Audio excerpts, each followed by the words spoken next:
प्रत्यय और उपसर्ग हिंदी भाषा का, हिंदी व्याकरण का जो वो एक ऐसे वो दो टॉपिक हैं जो कि किसी भी एग्जाम में जिसमें लैंग्वेज हिंदी आती है उसमें दो टॉपिक तो होते ही हैं, उपसर्ग और प्रत्यय। चलिए इन्हीं के बारे में जो वो थोड़ा सा डिस्कस करते हैं कि उपसर्ग क्या होते हैं, प्रत्यय क्या होते हैं, और बहुत ही इंपॉर्टेंट फैक्ट जो वो आज हम डिस्कस करेंगे, शायद ही आपको पता होगा। जैसे कि क्या दो प्रत्यय जो वो आपस में दो प्रत्यय एक शब्द के साथ मिल सकते हैं कभी? ठीक है, तो ऐसा भी पॉसिबल है, देखेंगे।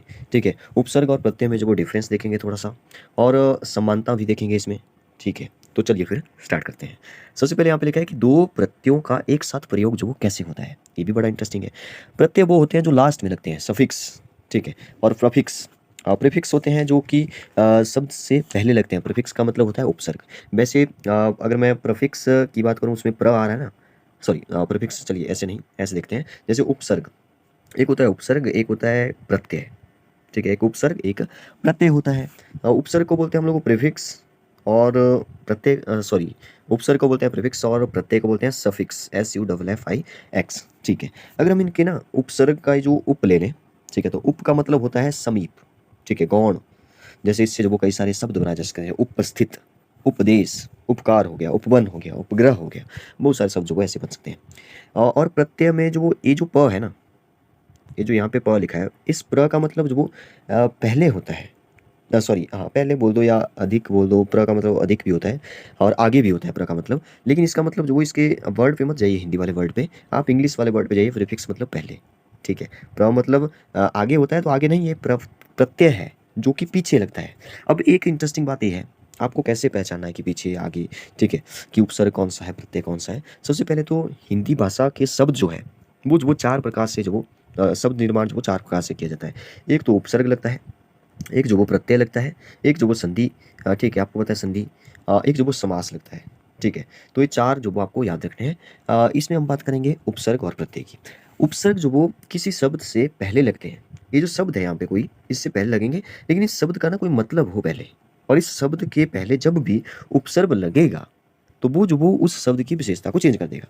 जैसे कि एग्जाम्पल लेते हैं बहुत अच्छा, जैसे गुण जो वो शब्द है, उसका मतलब भी पता है हमें। गुण शब्द का मतलब होता है जिसमें गुण हो, बहुत सारे गुण है उसमें। ठीक है, अगर मैं इसमें इसके आगे अगर आगे लगाऊंगा तो उपसर्ग होगा ना वो, तो मैं जो वो अब लगा दिया आगे, अब ये बन गया अब गुण।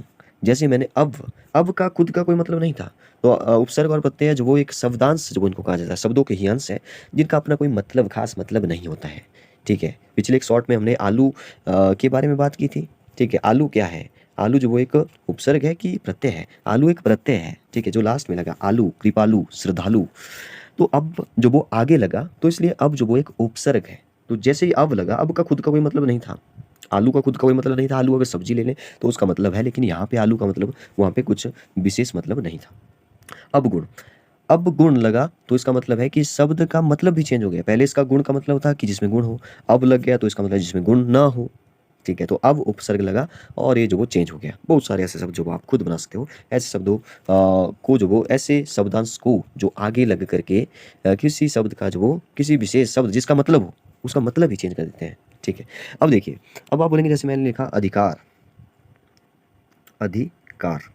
अब आप बोलेंगे इसमें जो वो उपसर्ग कौन सा है? अगर आप बोलेंगे उपसर्ग है, तो धिकार, ये धिकार है, इसका कोई खुद का कोई मतलब नहीं बन रहा है, ये छोटी की मात्रा लगी है इसको। लेकिन कार जो वो, ये जो कार है, अगर इसमें मैं सोचूं कि अधि लगा है आगे, तो इसका मतलब बन रहा है कि कार है, फिर अधिकार बन गया। ठीक है, अधि का मतलब होता है ऊंचा, तो इसका भी तो मतलब हो। ठीक है, अधि का मतलब क्या होता है? ऊंचा होता है।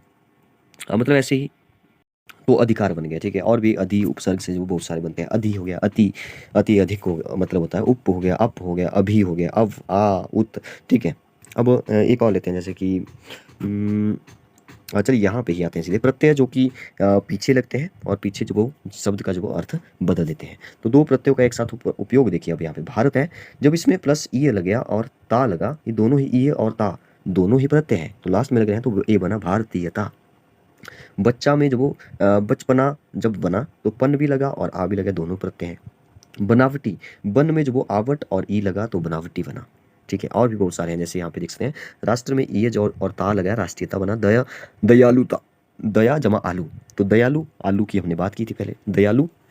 और जब ता उपसर्ग और लगा दें इसमें, तो दयालुता बन गया।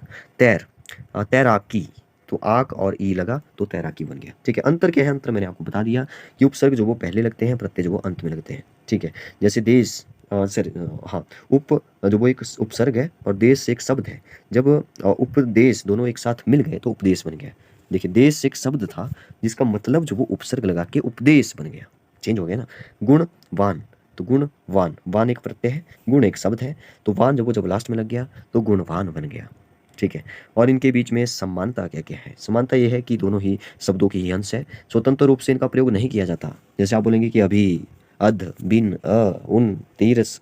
ठीक है, ये जो कुछ उपसर्ग है जिनका खुद का कोई खास मतलब नहीं होता है, तो इसके लिए इसको जो वो स्वतंत्र रूप से मतलब कि अकेले इनका प्रयोग नहीं किया जा सकता। दोनों ही उपसर्ग और प्रत्यय, दोनों ही उपसर्ग और प्रत्यय दोनों ही शब्द के जुड़ने पर जो अर्थ में परिवर्तन किया जाता है, अर्थ में परिवर्तन तो करते हैं। ठीक है, जैसे अब गुण लगा, अब गुण बन गया। सॉरी, एक शब्द में उपसर्ग और प्रत्यय दोनों भी जोड़े जा सकते हैं। ये बड़ी इंटरेस्टिंग बात है।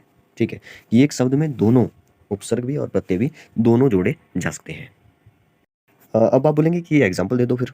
ठीक है, तो जैसे मैंने जो एक शब्द ले लिया तंत्र। ठीक है, तंत्र के आगे ना मैं जो वो अगर स्व लगा दूं, स्व जो वो एक उपसर्ग है, अगर मैं इसके आगे जब वो ता लगा दूं, अब लास्ट में लग रहा है तो ए प्रत्यय है, और स्व जो वो हमारा क्या है, स्व जो वो उपसर्ग है, तो एक उपसर्ग भी लग गया और लास्ट में प्रत्यय भी लगता है, तो ये आपको पता चल रहा होगा कि ये बन गया स्वतंत्रता। ठीक है, ऐसे ही बहुत सारे। जैसे एक और लेते हैं, जैसे फल है। फल एक शब्द है, इसका मतलब है खुद का। ठीक है, जैसे मैंने जब वो स लगा दिया आगे, स मतलब कि एक उपसर्ग पहले लगा ना, और लास्ट में जब वो मैंने ता लगा दिया, ता मतलब कि एक प्रत्यय लास्ट में लगा है, क्योंकि तो सफलता जो वो ए बन गया। ऐसे बहुत सारे शब्द जो वो आप बना सकते हो, जिसमें दो नो एक साथ उपसर्ग और प्रत्यय दोनों का प्रयोग जो वो आप कर सकते हो। बड़ा इंटरेस्टिंग टॉपिक और बड़ा इंपॉर्टेंट है और बहुत ही सिंपल है। जैसे जैसे एक शब्द लेते हैं, मैं आपको बताऊंगा कि पहचानना कैसे। जैसे मैंने लिया सालाना, अब आप बोलेंगे कि इसमें प्रत्यय कौन सा है, आप बताइए। तो आप बोलेंगे लाना है कि ना है, तो कैसे पता चलेगा? देखिए, जो पिछले वाला शब्द होगा ना उसका मतलब होगा। जैसे अगर मैं लाना बोल दिया, लाना प्रत्यय है, तो सा का मतलब खुद का कुछ नहीं बन रहा है। ठीक है, तो अगर मैंने बोला साल, साल का मतलब है साल जमा आना, फिर बना सालाना, तो आना जो वो एक प्रत्यय हो गया और साल का भी खुद का मतलब हो गया। ठीक है, तो कुछ इस तरह से बनाइए। और दो तीन मतलब कि प्रैक्टिस करिए इसकी थोड़ी सी, 5 10 10 जो वो प्रत्यय और उपसर्ग लेकर के प्रैक्टिस करिए, खुद करिए, फिर देखिए कितने ठीक किए। और आपको जो वो बहुत अच्छे से एक बार में समझ आ गया, तो बार बार जो इसको पढ़ने की ज़रूरत नहीं है। आगे वाले पार्ट में बात करेंगे समास की। तब तक के लिए धन्यवाद।